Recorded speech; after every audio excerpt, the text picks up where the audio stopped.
नमस्कार, खबर दोपहर देख रहे हैं आप सबके साथ मैं हूं प्रियंका राय। प्रधानमंत्री नरेंद्र मोदी ने रविवार को साल के अंतिम मन की बात कार्यक्रम में 2022 में भारत की उपलब्धियों को बताया। इस दौरान उन्होंने कहा कि देश ने अपनी आजादी के 75 साल पूरे किए। 2022 ने नई रफ्तार पकड़ी। सभी देशवासियों ने एक से बढ़कर एक काम किया। साथ ही उन्होंने क्रिसमस की शुभकामनाएं भी दी और कहा कि आज जीसस क्राइस्ट की शिक्षाओं को याद करने का दिन है।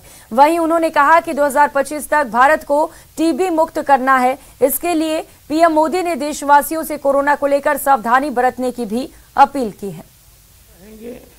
तो सुरक्षित भी आप भी देख रहे हैं कि दुनिया के कई देशों में कोरोना बढ़ रहा है।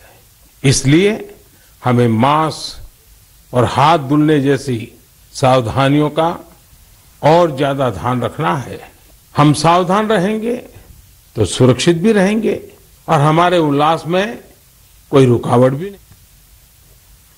पूर्व प्रधानमंत्री अटल बिहारी वाजपेयी की आज 98वीं जयंती है। पूर्व प्रधानमंत्री अटल बिहारी वाजपेयी की जयंती पर राष्ट्रपति द्रौपदी मुर्मू, उपराष्ट्रपति जगदीप धनखड़, प्रधानमंत्री नरेंद्र मोदी समेत कई दिग्गजों ने राष्ट्रीय स्मृति स्थल पर उनको श्रद्धांजलि अर्पित की। उत्तर प्रदेश के मुख्यमंत्री योगी आदित्यनाथ ने भी ट्वीट कर पूर्व प्रधानमंत्री अटल बिहारी वाजपेयी को श्रद्धांजलि अर्पित की है।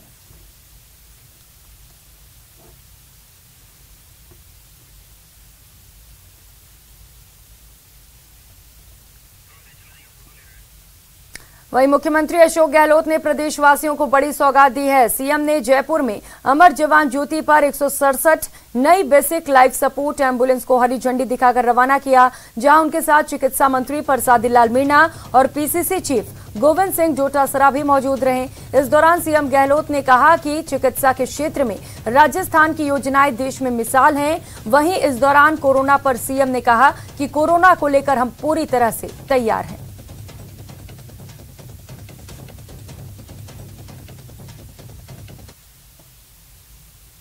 कोरोना हमारे लिए प्रायोरिटी है। जब कोरोना फैला था राजस्थान में, देश में, राजस्थान वो राज्य था जिसने अपना मॉडल बनाया भीलवाड़ा कर पूरे देश में, दुनिया में वो मॉडल पहुंचा और मॉडल वही रहा है उसका मुकाबला करने का। तो हमें गर्व है कि हमारे भीलवाड़ा मॉडल के कारण जो एक थीम बनी है कोरोना के इलाज की या रुकावट करने की, रोकने की, वही कामयाब रही पूरे देश के, दुनिया के। और राजस्थान में आरपीएससी की ओर से सेकेंड ग्रेड शिक्षक भर्ती परीक्षा का आयोजन किया गया था, लेकिन कल होने वाली पहली पारी की परीक्षा का पेपर लीक हो गया, जिसके बाद उस पेपर को रद्द कर दिया गया, जो अब अगले साल 29 जनवरी को होगी। वहीं मामले में पुलिस ने कार्रवाई करते हुए मुख्य आरोपी समेत 49 लोगों को पकड़ा है। पकड़े गए सभी अभ्यर्थियों के खिलाफ एक्शन भी लिया गया है और आरोपी आगे कभी आयोग की परीक्षा भी नहीं दे सकेंगे। वहीं इन आरोपियों की आज कोर्ट में पेशी हुई। इसके बाद उन्हें पुलिस रिमांड पर भेज दिया गया। गिरफ्तार आरोपियों में से 43 आरोपी सांचौर के रहने वाले हैं और 10-10 लाख रुपए में पेपर की डील हुई थी।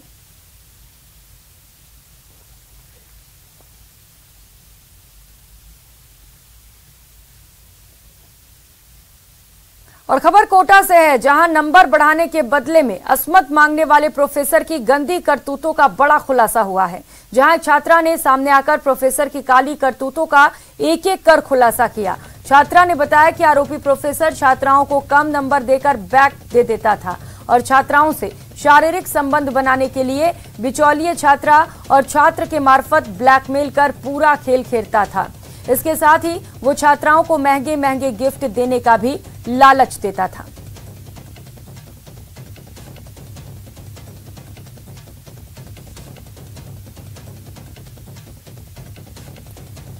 तो प्रोफेसर के डर्टी खेल का खुलासा हुआ और इसके बाद एक एक कर इस मामले पर कई बड़े खुलासे होते जा रहे हैं। इस बीच एक छात्रा ने न्यूज 18 से बातचीत में कई बड़े राज खोले हैं, किस तरीके से प्रोफेसर छात्रों को फंसाता था, छात्राओं से अश्लील बातें किया करता था, महंगे गिफ्ट के लालच में उनसे उनकी असमत मांगता था, खराब नंबर देकर उन्हें बैक देता था और उसके बाद पास करने के बदले भी असमत की डिमांड की जाती थी। तो कई बड़े राज प्रोफेसर के खुले हैं। बताया जा रहा है कुछ बिचौलिया भी होते थे जो लगातार छात्राओं को मजबूर करते थे असमत देने के लिए। कुछ छात्र और छात्राएं भी प्रोफेसर के साथ इस पूरी साजिश में मिले हुए थे। तो पीड़ित छात्रा ने प्रोफेसर की मैं अर्पित से नेक्स्ट डे मिली 19 को, तो दिन में मैं उससे मिली। फिर मैंने उससे जाके पूछा, मैंने कि हाँ भाई क्या बात है बता। तो उसने कहा कि बैग निकलवानी है क्या तुझे, अभी टाइम है देख ले, अभी सर ऊपर मार्क्स चढ़ा रहे हैं इस तरह से करके। फिर मैंने कि हाँ वैसे बैग तो निकलवानी है। मैंने कि क्या करना पड़ेगा, मैंने कि फिर मैंने यहाँ फिर मैंने उससे क्लियरली पूछा कि टेढ़े काम का एग्जैक्ट मीन क्या है तेरा। तो फिर मैंने उससे कहा, मैंने कि टेढ़े काम का मतलब क्या था सर का, मैंने कि तू एक बार क्लियर बताना मुझे। तो फिर मैंने उससे आगे से कहा, मैंने कि टेढ़े काम का मतलब कहीं ये तो नहीं है तेरा करना, फिजिकल रिलेशनशिप बनाना, ये सब तो नहीं है। फिर उसने कहा कि हाँ कुछ ऐसा ही है, मतलब तू सर के घर पे जाएगी तो सर तेरे को इस तरह से ही करने वाले हैं, तेरे को बैग निकलवानी है तो तुझे ये काम तो करने पड़ेंगे। फिर मैंने कहा अच्छा हो, मैंने कि और क्या, कि सर तेरे को ऊपर से टच करेंगे, तेरे हाथ भी नहीं लगाएंगे, ये सब करेंगे सर, और सर ने मेरे को काफ़ी पावर भी दे रखी है, मैं चाहे जो कर सकता हूँ। फिर मैंने कहा तुझे डर नहीं लग रहा है ये सब करते हुए, कि नहीं सर ने मेरे को काफ़ी पावर दे रखी है, मैंने तो जूनियर्स में भी ट्राई करा है, सर ने फुल पावर दे रखी है, तो मैं तो आराम से जा के पूछता हूँ। जूनियर्स में भी पूछा है मैंने तो, और काफ़ी मतलब अपने काफ़ी सीनियर्स भी मान चुकी थी। लास्ट ईयर 4 सीनियर मानी थी कोई। तो सर काफ़ी मतलब उनके महंगे महंगे शौक पूरे करवाने, उनके ब्रांडेड चीज़ें उनको दिलवाना, महंगे महंगे गिफ्ट्स खरीद के लाके देना। अर्पित ने मुझसे ये भी कहा कि है ना क्या नाम से जो सीनियर्स थी उनको सर महंगे महंगे गिफ्ट्स देते थे, लाइक 25-25 हज़ार की उनको वॉच गिफ्ट करते थे। तो उसने कहा इनडायरेक्टली मुझे कि तू भी इस तरह से राज करने वाली है। उधर मुंबई में टीवी एक्ट्रेस तुनिशा शर्मा को आत्महत्या के लिए उकसाने के मामले में आरोपी शिजान मोहम्मद खान को वसई कोर्ट में पेश किया गया, जहां से उसे 4 दिन की पुलिस कस्टडी में भेज दिया गया है। बता दें शनिवार को शूटिंग के सेट पर ही एक्ट्रेस ने फांसी लगाकर आत्महत्या कर ली थी। सेट पर लोगों ने उन्हें फांसी पर झूलते देखा तो उतार कर अस्पताल लेकर गए, लेकिन रास्ते में ही उनकी मौत हो गई। इसके बाद मामले में मुंबई पुलिस ने तुनिशा के एक्स बॉयफ्रेंड और सीरियल को स्टार शिजान मोहम्मद खान को अरेस्ट कर लिया था। इतना ही नहीं, शिजान के खिलाफ एक्ट्रेस के सुसाइड के लिए उकसाने के मामले को लेकर एफआईआर भी दर्ज की गई थी। किसी का जान गया है, इसलिए कोर्ट अपना काम कर रहा है, हम अपना काम कर रहे हैं, आप लोग अपना। 4 दिन की कस्टडी दी गई है क्या? जी 4 दिन की कस्टडी दी गई है, उसमें पिक्चर क्लियर हो जाएगा। अगर कुछ रहेगा तो पुलिस इन्वेस्टिगेट करेगी। पर आत्महत्या के लिए उकसाने का केस है? नहीं, ऐसा देखिए, आज कोई भी अगर ऐसा होता है तो इंस्टिगेशन लगता है, ठीक है, उसके। और खबरों में आगे बढ़ेंगे। बारामूला में सेना और पुलिस के संयुक्त अभियान में भारी मात्रा में हथियारों का जखीरा बरामद किया गया। इसके बाद पूरे नियंत्रण रेखा पर गश्त तेज कर दी गई। बारामूला पुलिस ने सेना के साथ उरी के हथलंगा सेक्टर में तलाशी अभियान चलाया। इस बीच भारी मात्रा में हथियार और गोला बारूद बरामद किए गए। अधिकारी ने बताया कि मौके से 8 AK-47 U-24 AK-47 magazine, 12 Chinese pistol, 24 pistol magazine और 9 चाइनीज ग्रेनेड भी बरामद किए गए।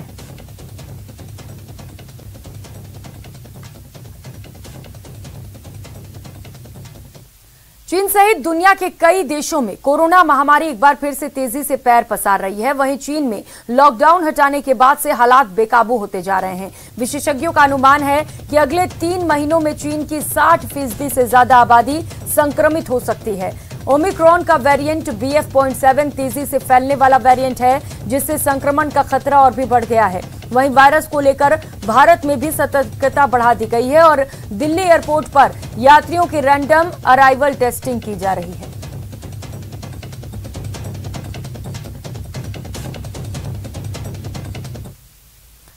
और अगली खबर का रुख करेंगे। भारतीय क्रिकेट टीम ने मीरपुर टेस्ट में बांग्लादेश को 3 विकेट से हरा दिया है। इस जीत के साथ ही भारत ने 2 मैचों की सीरीज पर 2-0 से बढ़त बना ली है। इसी के साथ ही टीम इंडिया ने बांग्लादेश को चौथी बार हराकर उसके घर में ही उसे क्लीन स्वीप दे दिया। बता दें भारत वर्ल्ड टेस्ट चैंपियनशिप की पॉइंट टेबल के दूसरे स्थान पर है, वहीं ऑस्ट्रेलिया पहले पायदान पर।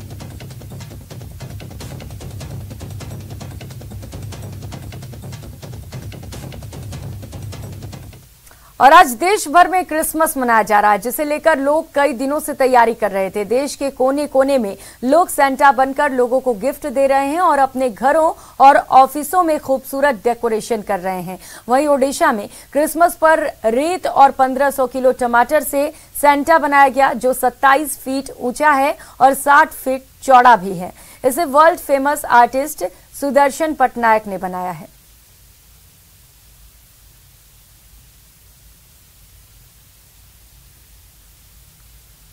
उधर जयपुर के विद्याधर नगर इलाके में पिछले दिनों एक कारोबारी को धमकी देकर 10 लाख रुपए की रंगदारी मांगने वाला आरोपी गिरफ्तार कर लिया गया। आरोपी घर खर्च चलाने के लिए गैराज में काम करता है, साथ ही बाउंसर का काम भी करता है।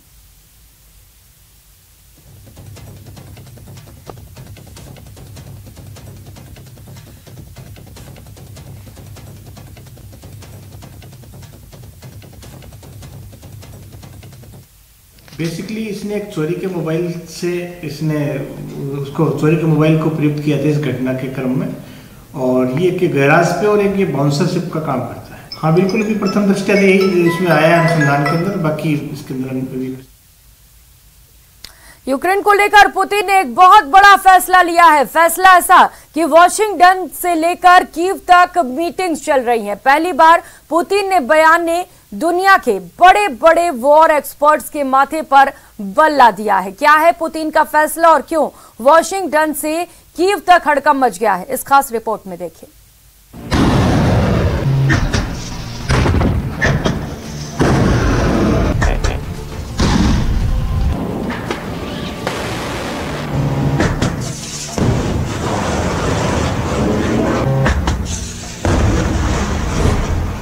एक बड़ी मशहूर कहावत है, जो डर गया समझो मर गया।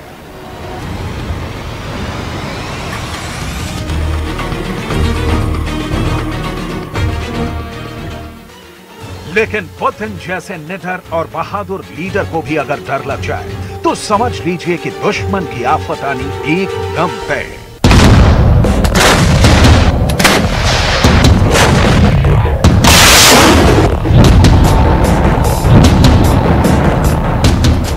पुतिन अपनी चारों तरफ बिगड़ रही परिस्थितियों पर नियंत्रण पाना चाहते हैं। पुतिन यूक्रेन की जंग में पिछड़ रही रूस की आर्मी को एक कवच देना चाहते हैं।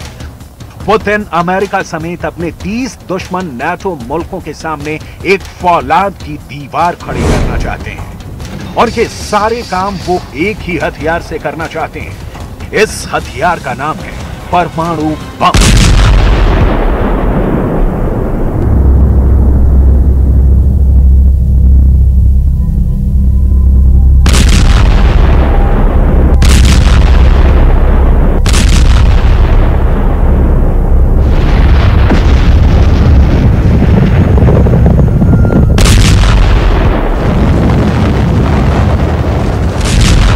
पुतिन का ऐलाने एटम।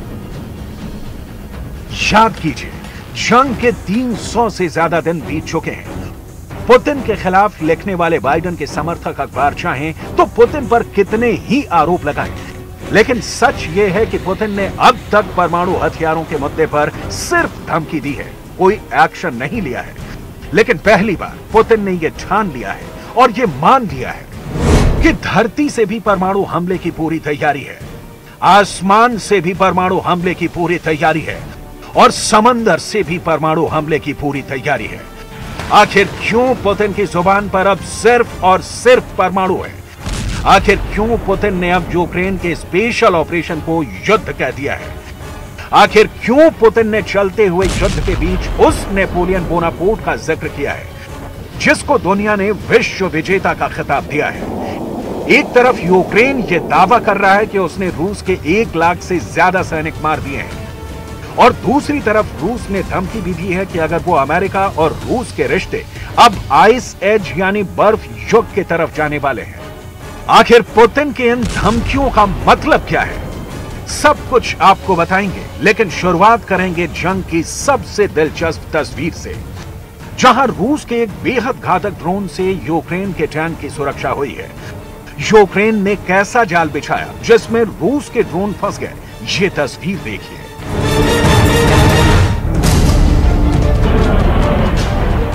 जंग में कैसे एक फॉर्मूला करोड़ों रुपए के टैंक को बचा सकता है, ये तस्वीरें देखकर आप समझ सकते हैं। दरअसल ये यूक्रेन का एक टैंक है जिस पर कैमोफ्लेज नेट लगा हुआ है और रूस का ड्रोन लैंसेट कामिकाजे इस जाल को टकराकर नष्ट हो गया और टैंक बाल बाल बच गया। इस तरह सिर्फ एक जाल ने 2 क्रू मेंबर्स की जान भी बचा ली और इसके साथ ही करोड़ों के टैंक की भी हिफाजत की है। और इसीलिए पुतिन की आर्मी दांत पीस कर रह गई। ज़ेलेंस्की की आर्मी के इन चालों से परेशान होकर ही पुतिन ने एक बेहद खौफनाक कदम उठा लिया है। पुतिन ने अपने हथियारों के जखीरे से एक महाभयंकर अस्त्र निकाल लिया है, एक ऐसी मिसाइल जिसका नाम सुनकर ब्रिटेन में हड़कंप मच जाता है, एक ऐसी मिसाइल जिसके जिक्र से ही बाइडेन के माथे पर बल पड़ जाते हैं। इस मिसाइल का नाम है RS-28 सर्मा। कोई राष्ट्राध्यक्ष अगर अपने खतरनाक मिसाइलों का नाम लेकर अमेरिका को डराने की कोशिश कर रहा है तो इसे कभी हल्के में नहीं लेना चाहिए। पुतिन के निशाने पर वॉशिंगटन भी हो सकता है। अमेरिका के लोगों के मन में यही डर पुतिन कायम करना चाहते हैं, तभी अमेरिका यूक्रेन को मदद करना बंद करेगा। पुतिन की नाराजगी की एक और वजह है यूक्रेन के खौफनाक दावे। रूस और यूक्रेन के बीच चल रहे युद्ध में दोनों ही पक्षों को भारी नुकसान उठाना पड़ रहा है, लेकिन यूक्रेन ने एक बहुत बड़ा दावा किया है और वो दावा यह है कि पिछले 10 महीनों से जारी युद्ध में रूस की सेना के 1 लाख से ज्यादा सैनिक मारे जा चुके हैं। इन आंकड़ों की पुष्टि नहीं की जा सकती, लेकिन यूक्रेन का दावा बहुत बड़ा और चौंकाने वाला है। रूस की सेना की तरफ से आधिकारिक आंकड़ा यह दिया गया है कि रूस के 10,000 सैनिक हताहत हुए हैं, यानी मारे गए हैं या घायल हुए हैं, लेकिन यूक्रेन ने मारे गए सैनिकों की संख्या कई गुना ज्यादा बताई है। यूक्रेन का दावा यह है कि रूस के सैनिकों की ट्रेनिंग अच्छी नहीं है, उनके पास सटीक हथियार नहीं है, उनके पास ना कपड़े हैं और ना बचाव के लिए साधन, इसीलिए रूस की आर्मी को ज्यादा नुकसान हुआ है। रूस के सैनिकों की मौत का यह आंकड़ा अफगानिस्तान में सोवियत संघ की सेना को पहुंचे नुकसान से 6 गुना ज्यादा है। ये इराक युद्ध में अमेरिका के सैनिकों के हताहतों की तुलना में 20 गुना ज्यादा नजर आता है। लेकिन दर्द तो यूक्रेन को भी बहुत है। ये तस्वीरें खार्किव से सामने आई हैं, जहां पर जंग में मारे गए यूक्रेन के 4 फौजियों का अंतिम संस्कार किया गया है। खार्किव वो इलाका है जिसे कुछ महीने पहले ही यूक्रेन की फौज ने रूस से छीन लिया था। खार्किव के बहुत सारे फौजियों ने यूक्रेन के लिए अपनी जान दी। उनमें से 4 सैनिकों को यहाँ की जनता ने भावभीनी श्रद्धांजलि दी है और पूरे प्लॉट को यूक्रेन के झंडों से भर दिया है। Для Мишки было важно участвовать в этой войне. Мишка понимал, что любой вклад в эту победу важен, хотя по медицинским показаниям он должен был бы сидеть дома.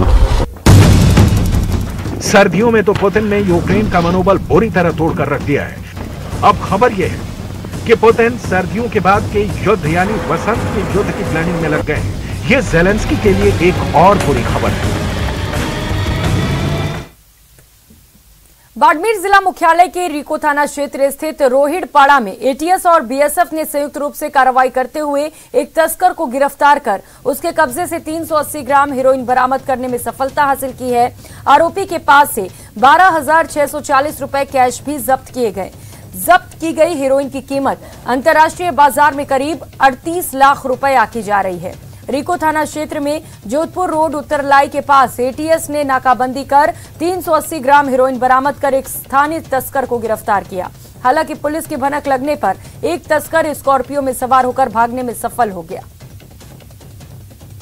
संयुक्त कार्रवाई के अंदर इन्होंने एक एनडीपीएस का प्रकरण दर्ज कराया पुलिस थाना रिको में। लगभग 400 ग्राम हेरोइन की मात्रा है। एक मुलजिम को इन्होंने अरेस्ट किया है, नरेंद्र सिंह निवासी खारा को। इसमें अग्रिम अनुसंधान किया जा रहा है और कहां लाया था, कहां देना है, उस समय यह अनुसंधान करने पर। उधर चित्तौड़गढ़ के अमरपुरा में एक पति द्वारा अपनी ही पत्नी से मारपीट का मामला सामने आया। महिला को गंभीर हालत में हॉस्पिटल में एडमिट कराया गया है। आरोप है कि लगभग 7 दिन पहले उसके साथ मारपीट की गई। मारपीट में उसके शरीर पर पूरी तरह से मारपीट के निशान भी दिखाई दे रहे हैं। वहीं उसके हाथ भी फ्रैक्चर हो गए हैं। बताया जा रहा है कि आरोपी पति शादी के 8 साल बाद भी औलाद न होने के कारण अपनी पत्नी से खफा था। फिलहाल पुलिस पूरे मामले पर जांच कर रही है। मारपीट भी 8 दिन से बंद रहेगी कमरा में। कौन की थी मारपीट? पति देव। कई नाम है? मुकेश। की बात ने देन की थी मारपीट लगे लड़नी हो रही छोरी नहीं दे रही है। आप थाना में शिकायत की थी? हाँ।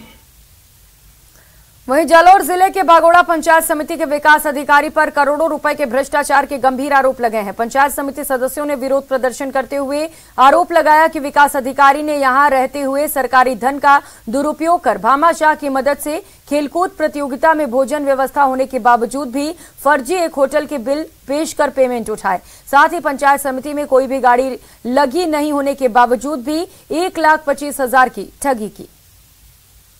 जो अपनी पंचायत समिति संचालन हो रही है वो एक विद्यालय में हो रही है, उसमें करोड़ों रुपए के बजट अभी भी वो इन्वेस्ट कर रहा है। न कोई राज्य सरकार की गाइडलाइन है, उसके अलावा वो पैसे डाल रहा है, न किसी को पूछते हैं, न कोई बात है, न हमारी कोई मीटिंग होती है, न कोई हमारा सुनता है, सुनने वाला कोई है नहीं। खुद प्रतियोगिता में यहाँ भाग लिया गया था, उसमें भामाशाह रखे हुए थे जो पूरा खर्च 3 लाख रुपया भामाशाह ने सलाराम पुत्र मोड़ाराम जी राजपुरोहित कालटी वाला ने किया था खर्चा।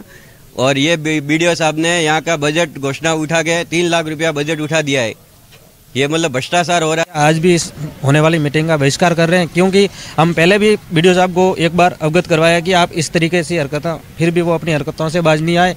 लगातार उनका हठधर्मिता जारी रही। कल हमें पता चला कि इनको निलंबित कर दिया किसी प्रकरण के बाबत। हम भी आज फिर इस मीटिंग का आयोजन किया। हमें सूचना तक नहीं, एक केवल कॉल के जरिए हमें सूचना दी गई। इस बुलेटिन में फिलहाल इतना ही। खबरों का सिलसिला जारी है, आप देखते रहिए न्यूज़ 18 राजस्थान। नमस्कार।